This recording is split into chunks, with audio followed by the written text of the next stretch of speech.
Hi friends, ನಮಸ್ತೆ. Welcome back two hours life style. ನಾನು ವರ್ಷ. ನಾನಿವತ್ತು ಫ್ರಿಡ್ಜ್ ಡೀಪ್ ಕ್ಲೀನಿಂಗ್ ಮತ್ತು ಆರ್ಗನೈಸೇಷನ್ ವಿಡಿಯೋ ತೋರಿಸ್ತಾ ಇದ್ದೀನಿ. ನೋಡಿ, ಈಸಿಯಾಗಿ ಮಾಡ್ಕೋಬೋದು, ಹೇಗೆ ಮಾಡ್ಬೋದು ಅಂತ. ಹಾಗೆ ನಿಮಗೂ ಇಷ್ಟ ಆಗುತ್ತೆ ಅಂತ ಅಂದ್ಕೊಂಡಿದ್ದೀನಿ. ಇನ್ನೂ ಚಾನಲ್ನ ಸಬ್ಸ್ಕ್ರೈಬ್ ಆಗಿಲ್ಲ ಅಂದರೆ ಸಬ್ಸ್ಕ್ರೈಬ್ ಮಾಡಿ, ಲೈಕ್ ಮಾಡಿ, ಶೇರ್ ಮಾಡಿ. ಹಾಗೆ ನಿಮ್ಮ ಅನಿಸಿಕೆ ಅಭಿಪ್ರಾಯಗಳನ್ನ ಕಮೆಂಟ್ ಸೆಕ್ಷನಲ್ಲಿ ತಿಳಿಸಿ. ನಾನು ತುಂಬ ದಿನದಿಂದ ಡೀಪ್ ಕ್ಲೀನ್ ಮಾಡಬೇಕು ಮತ್ತು ಆರ್ಗನೈಸ್ ಮಾಡಬೇಕು ಅಂತ ಅಂದ್ಕೊಂಡಿದ್ದೆ. ನಂದು ಫ್ರಿಡ್ಜ್ ಹಾಳಾಗಿದೆ, ತುಂಬ ಕ್ಲೀನ್ ಮಾಡಬೇಕು ಅಂತ ಇದೆ. ಸೊ ಇವತ್ತು ಕ್ಲೀನ್ ಮಾಡ್ತಾಯಿದ್ದೀನಿ, ಅದನ್ನು ನಿಮಗೆ ತೋರಿಸ್ತಾ ಇದ್ದೀನಿ. ಒಂದೊಂದೇ ವಸ್ತುಗಳನ್ನ ಎಲ್ಲ ಫಸ್ಟ್ ತೆಗೆದಿಟ್ಕೊಳ್ಳೋಣ. ಅದಕ್ಕೋಸ್ಕರ ಅಡುಗೆ ಮನೆ ಶೆಲ್ಫನ್ನು ಫಸ್ಟಿಗೆ ಕ್ಲೀನ್ ಮಾಡ್ಕೊಳ್ಳಿ. ಯಾಕಂದರೆ ಅದು ಅಲ್ಲಿ ಸ್ಪೇಸ್ ಆದರೆ ಫ್ರಿಡ್ಜಿಂದ ಏನು ತೆಗಿತೀವಿ ಆ ವಸ್ತುಗಳನ್ನ ನಾವು ಅಲ್ಲಿಟ್ಕೋಬೋದು. ಫಸ್ಟಿಗೆ ಫ್ರಿಡ್ಜಲ್ಲಿ ಏನೇನಿರುತ್ತೆ ಸಾಮಾನು ಅದನ್ನೆಲ್ಲ ತೆಗೆದು ಹೊರಗಡೆ ಇಡಬೇಕು. ಹೊರಗಡೆ ಇಟ್ಕೊಂಡ್ರೆ ಆವಾಗ ಶೆಲ್ಫು ಮತ್ತು ಲೈನರ್ಸ್ ಏನಿರುತ್ತೆ ಅದನ್ನೆಲ್ಲ ತೆಗಿಬೋದು. ನೋಡಿ ಎಷ್ಟೊಂದು ಗಲೀಜಾಗಿದೆ, ಎಲ್ಲ ತುಂಬ ಸಮಯ ಆಯ್ತಲ್ಲ, ಎಲ್ಲ ಫುಲ್ ಹಾಳಾಗಿದೆ. ಸೊ ಇದನ್ನೆಲ್ಲ ಕ್ಲೀನ್ ಮಾಡಬೇಕು. ಇದನ್ನೆಲ್ಲ ತೆಗೆದಿಟ್ಕೊಳ್ಳೋಣ. ಫ್ರಿಡ್ಜ್ ಕ್ಲೀನ್ ಮಾಡೋ ಮೊದಲು ಫ್ರಿಡ್ಜನ್ನು ದಯವಿಟ್ಟು ಆಫ್ ಮಾಡಿಬಿಟ್ಟು ಕ್ಲೀನ್ ಮಾಡೋದೇನು ಇರುತ್ತೆ ಅದನ್ನು ಕ್ಲೀನ್ ಮಾಡ್ಕೊಳ್ಳಿ. ಇಲ್ಲಿ ನಾನು ಇದನ್ನು ವಿಮ್ ಲಿಕ್ವಿಡಿಂದ ತೊಳಿತಾ ಇದ್ದೀನಿ. ಈಸಿಯಾಗಿ ಕ್ಲೀನ್ ಆಗಿಬಿಡುತ್ತೆ, ಜಾಸ್ತಿ ಏನು ಉಜ್ಜಬೇಕು ಅಂತ ಇರೋದಿಲ್ಲ. ಸ್ಪಾಂಜಲ್ಲಿ ಕ್ಲೀನ್ ಮಾಡ್ಕೊಳ್ಳಿ. ಸೊ ಚೆನ್ನಾಗಿ ಕ್ಲೀನ್ ಆಗುತ್ತೆ ಮತ್ತು ಸ್ಕ್ರ್ಯಾಚಸ್ ಎಲ್ಲ ಬೀಳೋದಿಲ್ಲ.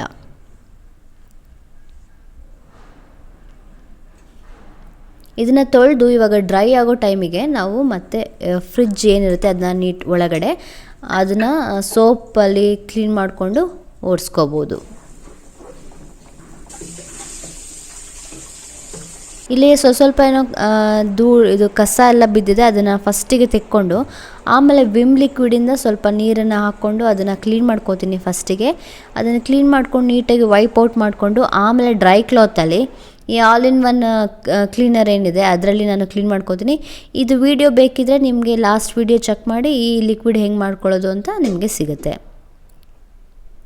ಇವಾಗ ರೀಅರೇಂಜ್ ಮಾಡ್ಕೊಳ್ಳಿ. ತೊಳೆದಿಟ್ಟಿದ್ದನ್ನೆಲ್ಲ ಮತ್ತೆ ಇನ್ನೊಂದು ಸತಿ ರೀಅರೇಂಜ್ ಮಾಡ್ಕೊಳ್ಳಿ. ಡ್ರೈ ಆಗಿರುತ್ತಲ್ವ ಅದೆಲ್ಲ ಶೆಲ್ಫು ಲೈನರ್ಸ್ ಎಲ್ಲ ಇದನ್ನು ರೀಅರೇಂಜ್ ಮಾಡ್ಕೊಳ್ಳಿ. ಈಗ ಈ ರೀತಿ ಖಾಲಿ ಸ್ಪೇಸಲ್ಲಿ ನಿಮಗೆ ಅರೇಂಜ್ ಮಾಡ್ಕೊಳ್ಳುವಾಗಲೇ ನಿಮಗೆ ಹೇಗೆ ಜೋಡಿಸ್ಕೋಬೇಕು ಅನ್ನೋದು ಗೊತ್ತಾಗುತ್ತೆ. ಫ್ರಿಡ್ಜ್ ತುಂಬ ಗಲೀಜಿದ್ದಾಗ ಕ್ಲೀನ್ ಮಾಡ್ಕೊಳ್ಳೋದು ಕಷ್ಟಪ್ಪ ಅಂತ ಅನಿಸುತ್ತೆ. ಸೊ ಒಂದು ಸತಿ ಕ್ಲೀನ್ ಆಗಿದ ತಕ್ಷಣ ನಮಗೆ ಇಂಟ್ರೆಸ್ಟ್ ಬರುತ್ತೆ ಹೆಂಗೆ ಇಟ್ಕೋಬೇಕು ಅಂತ. ನಾನಿಲ್ಲಿ ವೆಜಿಟೇಬಲ್ಸ್ನ ಹೀಗೆ ಬಾಕ್ಸಲ್ಲಿ ಹಾಕಿರ್ತೀನಿ. ಅದಕ್ಕೆ ಅಂತ ಪ್ರತ್ಯೇಕವಾಗಿ ಒಂದು ಬಾಕ್ಸ್ ತೆಕ್ಕೊಳ್ಳೋದಿಲ್ಲ. ಇದು ಕೊಳೆ ಆದರೆ ನಾನು ಮತ್ತೆ ಈ ಬಾಕ್ಸನ್ನು ತೆಗೆದು ಇದನ್ನೇ ಕ್ಲೀನ್ ಮಾಡಿ ಇಟ್ಕೋತೀನಿ. ನನಗೆ ಇದೇ ಕನ್ವೀನಿಯೆಂಟ್ ಆಗಿದೆ. ಈ ರೀತಿ ಸ್ಪೈಸ್ ಮತ್ತು ಎಕ್ಸ್ಟ್ರಾ ಡ್ರೈ ಫ್ರೂಟ್ಸ್ ಎಲ್ಲ ಏನು ಉಳಿಯುತ್ತಲ್ಲ ಅದನ್ನು ನಾನು ಈ ದೊಡ್ಡ ಕಂಟೈನರ್ಗೆ ಹಾಕಿಟ್ಬಿಡ್ತೀನಿ. ಇದರಿಂದ ಒಂದೇ ಕಂಟೈನರಲ್ಲಿ ಎಲ್ಲ ಸಿಕ್ಬಿಡುತ್ತೆ. ಆಮೇಲೆ ತುಂಬ ದಿನದವರೆಗೂ ಈ ರೀತಿ ನಾವು ಸ್ಟೋರ್ ಮಾಡ್ಕೋಬೋದು. ಒಂದೇ ಬಾಕ್ಸ್ ಇರುತ್ತೆ. ಆಮೇಲೆ ಪ್ಯಾಕೆಟ್ಸ್ ಬೇರೆ ಬೇರೆ ಕಲರ್ಸ್ ಇರುತ್ತಲ್ವ, ಹಾಗೆ ಫ್ರಿಡ್ಜಲ್ಲಿ ಇಟ್ಟರೆ ಅದು ಚೆನ್ನಾಗಿ ಕಾಣಿಸಲ್ಲ. ಈ ರೀತಿ ಯಾವುದಾದ್ರೂ ಒಂದು ಡಬ್ಬಿಯಲ್ಲಿ ಹಾಕಿಟ್ರೆ ಅದು ಚೆನ್ನಾಗಿ ಅನಿಸುತ್ತೆ, ನಮಗೆ ಕಾಣಿಸೋದು ಇಲ್ಲ ಹೊರಗಡೆ. ಈ ರೀತಿ ಮಸಾಲೆ ಪದಾರ್ಥಗಳಿಗೆ ಈ ರೀತಿ ನೋಡಿ ಒಂದು ಎಲಾಸ್ಟಿಕ್ ರಬ್ಬರ್ ಬ್ಯಾಂಡ್ ಹಾಕಿಟ್ಟಿದ್ದೀನಿ. ಸೊ ಅದು ಚೆಲ್ಲಿ ಹೋಗೋದಿಲ್ಲ. ಈ ರೀತಿ ಎಲ್ಲ ಸುತ್ತಬಿಟ್ಟು ರಬ್ಬರ್ ಬ್ಯಾಂಡ್ ಹಾಕಿಟ್ರೆ ಅದು ಚೆಲ್ಲೋದಿಲ್ಲ ಹೊರಗಡೆ, ಚೆನ್ನಾಗಿರುತ್ತೆ ಒಂದೇ ಕಡೆ. ಈ ರೀತಿ ಕ್ಲೋಸ್ ಮಾಡಿ. ಸೊ ಇದೇ ಒಂದೇ ಡಬ್ಬಿಯಲ್ಲಿ ನಮಗೆಲ್ಲ ಸಿಕ್ಬಿಡುತ್ತೆ. ಈ ರೀತಿ ಲೈನರ್ಸ್ ಹಾಕಿರ್ತೀನಿ, ಅದನ್ನು ಪದೇ ಪದೇ ತೆಗೆಯುವಾಗ ಡಬ್ಬಿನ ಯಾವುದೇ ಸ್ಕ್ರ್ಯಾಚ್ ಕೂಡ ಆಗೋದಿಲ್ಲ. ಈ ಸೊಪ್ಪನ್ನೆಲ್ಲ ಈ ಥರ ರೆಕ್ಟ್ಯಾಂಗಲ್ ಡಬ್ಬಿಯಲ್ಲಿ ಹಾಕಿಟ್ಟಿರ್ತೀನಿ. ಅದಕ್ಕೆ ಕೆಳಗಡೆ ಒಂದು ಟಿಶ್ಯೂ ಪೇಪರ್ ಹಾಕ್ಕೊಳ್ಳಿ. ಏನಾದರೂ ಎಕ್ಸ್ಟ್ರಾ ಏನಾದರೂ ನೀರಿನ ಅಂಶ ಇದ್ದರೆ ಅದು ನೀರಿನ ಟಿಶ್ಯೂ ಪೇಪರ್ ಹಿಡ್ಕೊಳ್ಳುತ್ತೆ. ಇನ್ನೊಂದು ಸಣ್ಣ ಕಂಟೈನರಲ್ಲಿ ಇನ್ನೊಂದು ಸೊಪ್ಪನ್ನು ಹಾಕಿಟ್ಕೋಬೋದು. ಯಾವ ಸೊಪ್ಪು ಬೇಕೋ ಅದನ್ನು ಆಗ ಮಾತ್ರ ನಾವು ತೆಕ್ಕೊಳ್ಬೋದು. ಅದು ಬೇರೆ ಸೊಪ್ಪಿನ ಜೊತೆ ಮಿಕ್ಸ್ ಆಗೋದಿಲ್ಲ. ಹೈಟ್ ವೈಸ್ ಇಡ್ತಾ ಹೋಗಿ. ಈ ರೀತಿ ಟ್ರಾನ್ಸ್ಪರೆಂಟ್ ಡಬ್ಬಿ ಇರೋದ್ರಿಂದ ನಮಗೆ ಯಾವ್ದು ಎಲ್ಲಿಟ್ಟಿದ್ದೀವಿ ಅನ್ನೋದು ಗೊತ್ತಾಗುತ್ತೆ. ಈ ರೀತಿ ಆಮೇಲೆ ಉಪ್ಪಿನಕಾಯಿ ನಾನು ಸಣ್ಣದು ಡಬ್ಬಿಗೆ ಹಾಕಿಟ್ಟಿರ್ತೀನಿ, ಜಾಸ್ತಿ ಯೂಸ್ ಆಗಲ್ಲ. ಸೊ ಹಿಂದೆ ಇಡ್ತಾಯಿದ್ದೀನಿ. ಹೂವನ್ನು ಅಷ್ಟೇ ಈ ರೀತಿ ಪ್ಲಾಸ್ಟಿಕ್ ಡಬ್ಬಿಯಲ್ಲಿ ಹಾಕಿಟ್ರೆ 1-2 ವಾರ ತನಕ ತುಂಬ ಫ್ರೆಶ್ ಆಗಿರುತ್ತೆ, ಹಾಳಾಗಿರೋದಿಲ್ಲ, ಚೆನ್ನಾಗಿರುತ್ತೆ.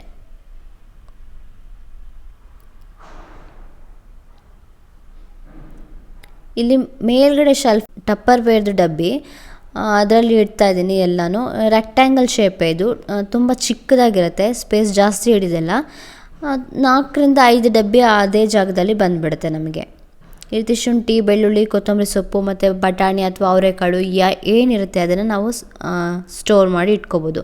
ಈ ರೀತಿ ಹಿಂದೆನೂ ಮಾಡ್ಬೋದು, ಮುಂದೆನೂ ಜಾಗ ಇದೆ, ಮುಂದೆನೂ ಅಷ್ಟೇ ಡಬ್ಬೆಗಳು ನಮಗೆ ಹಿಡಿಯುತ್ತೆ. ಸೊ ನಾನು ಸ್ವಲ್ಪನೇ ಸ್ಟೋರ್ ಮಾಡಿ ಇಟ್ಕೊತೀನಿ, ಜಾಸ್ತಿ ಮಾಡಿ ಇಟ್ಕೊಳ್ಳಲ್ಲ. ತರಕಾರಿ ಏನು ಬೇಕು ವಾರಕ್ಕೆ ಅಲ್ಲಲ್ಲೇ ಆವಾಗಲೇ ತೊಗೊಂಬಿಡ್ತೀನಿ. ಜಾಸ್ತಿ ಏನೂ ನಾನು ಸ್ಟೋರ್ ಮಾಡಿನೂ ಇಡೋದಿಲ್ಲ. ಇಲ್ಲಿ ಕಾಯಿ ತುರಿ, ಈ ರೀತಿ ಕಾಯಿ ತುರಿದು ಇಟ್ಕೊಂಡ್ರೆ ಫ್ರೀಝರಲ್ಲಿ ಇಡಬೇಕು. ಇದನ್ನು 1 ತಿಂಗಳವರೆಗೂ ಹಾಳಾಗೋದಿಲ್ಲ. ನಾವು ಅಡುಗೆ ಮಾಡುವಾಗ ಆಗಲೇ ಬಳಸ್ಬೋದು. ಮತ್ತು ಈ ಲೆಮನ್ಸ್ನ ಇದೇ ರೀತಿ ಟಿಶ್ಯೂ ಪೇಪರಲ್ಲಿ ಸುತ್ತಬಿಟ್ಟು ಇಡೋದ್ರಿಂದ ಲೆಮನ್ಸು ಅಷ್ಟೇ ತುಂಬ ಸಮಯದವರೆಗೂ ಫ್ರೆಶ್ ಆಗಿರುತ್ತೆ, ಹಾಳಾಗೋದಿಲ್ಲ. ಹಾಗೆ ಇಟ್ಟರೆ ಏನಾಗುತ್ತೆ, ಬ್ಲ್ಯಾಕ್ ಸ್ಪಾಟ್ಸ್ ಬಂದುಬಿಡುತ್ತೆ, ಅದು ಸಾಫ್ಟ್ ಆಗುತ್ತೆ, ಸ್ವಲ್ಪ ಹಾಳಾಗುತ್ತೆ. ಈ ರೀತಿ ಇಟ್ಟು ನೋಡಿ, ಚೆನ್ನಾಗಿರುತ್ತೆ, ಏನೂ ಆಗೋದಿಲ್ಲ, ತುಂಬ ದಿನದವರೆಗೂ ಬಾಳಿಕೆ ಬರುತ್ತೆ.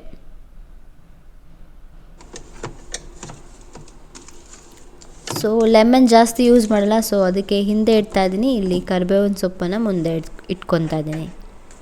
ಯಾವಾಗಲೂ ನಾವು ಆರ್ಗನೈಸ್ ಮಾಡುವಾಗ ಒಂದು ವಿಷಯ ಏನಂದರೆ, ಒಂದು ಕಡೆ ಇಡೋ ವಸ್ತು ಆ ಕಲರ್ ಸೇಮ್ ಇದ್ದರೆ ಸ್ವಲ್ಪ ಚೆನ್ನಾಗಿ ಕಾಣಿಸುತ್ತೆ ಇಡೋದಕ್ಕೆ, ಅದನ್ನು ಒಂದು ನೋಡ್ಕೊಳ್ಳಿ.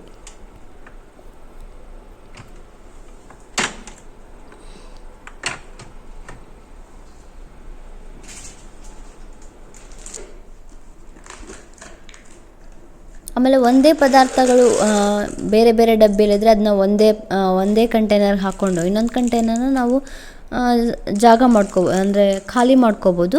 ಅದರಲ್ಲಿ ಇನ್ನೂ ಬೇರೆ ಪದಾರ್ಥಗಳನ್ನ ಹಾಕಿಡ್ಬೋದು. ಈ ರೀತಿ ಟ್ರಾನ್ಸ್ಪರೆಂಟ್ ಡಬ್ಬಿಯಲ್ಲಿ ಹಾಕಿಟ್ರೆ ನಮಗೆ ಎಲ್ಲ ಕಾಣಿಸುತ್ತೆ. ಪ್ರತಿಯೊಂದು ಸತಿ ನಾವೇ ಹೋಗಿ ತೆಕ್ಕೊಡ್ಬೇಕಂತೆಲ್ಲ. ಮನೇಲಿ ಯಾರ್ಯಾರು ಇರ್ತಾರೆ ಅವರೆಲ್ಲ ಯೂಸ್ ಮಾಡ್ಬೋದು, ಎಲ್ಲರಿಗೂ ಗೊತ್ತಾಗುತ್ತೆ, ಹುಡುಕೋ ಅವಶ್ಯಕತೆ ಇರೋದಿಲ್ಲ. ಆಮೇಲೆ ನೋಡೋದಕ್ಕೂ ಚೆನ್ನಾಗಿ ಅನಿಸುತ್ತೆ. ಬೆಳಿಗ್ಗೆ ಹಾರಿಬರಿಯಲ್ಲಿ ಅಡುಗೆ ಮಾಡೋದಕ್ಕೂ ನಮಗೆ ಈಸಿ ಆಗುತ್ತೆ, ಎಲ್ಲ ಕಾಣಿಸುತ್ತಲ್ವಾ. ಸೊ ಅಡುಗೆ ಕೆಲಸನೂ ಈಸಿ ಆಗಿಬಿಡುತ್ತೆ, ಹುಡುಕ್ಬೇಕಂತಿಲ್ಲ. ಇಲ್ಲಿ ಸಾಸ್ ಡಬ್ಬಿಗಳನ್ನೆಲ್ಲ, ಬಾಟಲ್ಸ್ ಅದನ್ನೆಲ್ಲ ನಾನು ಒಂದೇ ಕಡೆ ಇಡ್ತಾಯಿದ್ದೀನಿ.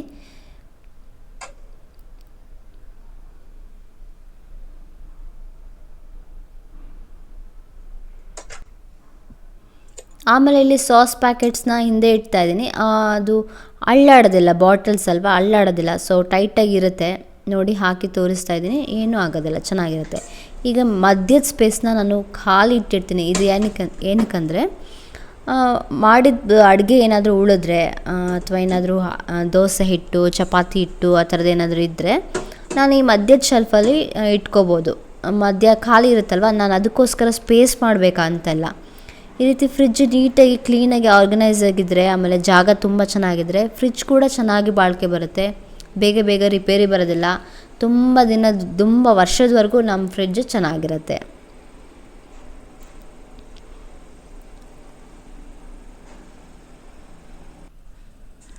ಈ ರೀತಿ ಚಿಕ್ಕಿ ಪ್ಯಾಕೆಟ್ಸು ಮತ್ತು ಚಿಕ್ಕ ಮಸಾಲ ಪ್ಯಾಕೆಟ್ಸ್ನ ಇಲ್ಲೇ ಇಟ್ಟಿರ್ತೀನಿ. ಸೊ ವೆಜಿಟೇಬಲ್ಸ್ ಪಲ್ಯ ಮಾಡುವಾಗ ಅದನ್ನು ಯೂಸ್ ಮಾಡ್ಕೊತೀನಿ. ಕಮೆಂಟ್ ಸೆಕ್ಷನಲ್ಲಿ ಕಮೆಂಟ್ ಮಾಡಿ ತಿಳಿಸೋದನ್ನು ಮರಿಬೇಡಿ.